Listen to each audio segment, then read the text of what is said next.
Let me start with the general statement.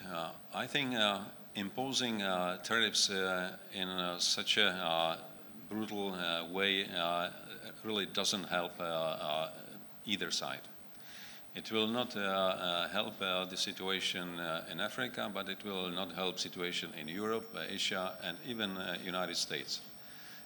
Tariff wars are damaging everyone. So in my view, it is really unfortunate to impose such a broad wave of tariffs without negotiating. Countries, especially countries that are allies, should first negotiate, and only when they are not able to come to an agreement, they can exert some pressure. But we haven't explored the opportunities of negotiating. With regard to a number of African and Asian countries, especially those that belong amongst the poorest globally, like Lesotho or Cambodia and Laos, they are charged by the biggest tariffs in history. It could be easily destroying their economies.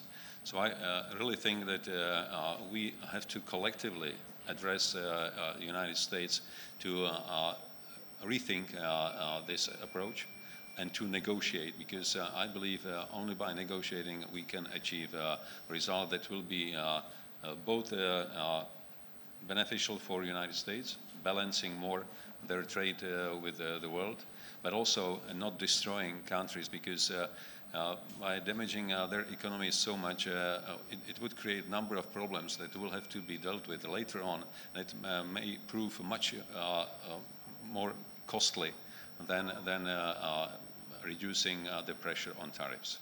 I just also wish to add that our Minister of Foreign Affairs and the Ministry of Trade held a session with the U.S. ambassador to clarify what the implications of the tariff are for Ghana particularly.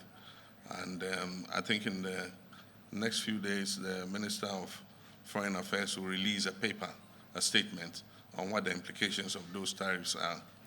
But I just join His Excellency to say that we all accepted a rule-based trading system, and it has served the world well because it has led to quite significant growth in GDP across the world.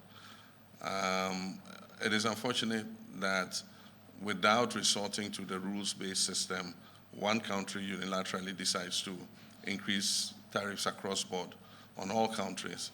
Ghana got slapped with 10%, which is the lowest in the tariffs that were rolled out. But a country like Lesotho got slapped with 46%. And if you understand that one of the largest contributors to Lesotho's economy is the trade and garments industry, export and the AGOA to United States, then you can be sure that it's going to affect a small country like Lesotho. Many of the factories that have set up there might look for areas where they can receive cheaper tariffs, to be able to continue to export into the American market. So it has very severe implications for everybody. And I believe that a multilateral world serves us all better than unilateral world, where people just take decisions based on only their country's interests. We must look at the broader global partnerships and the global interests rather than just our parochial national interest. Thank you very much, Your Excellency. Now we'll take a question from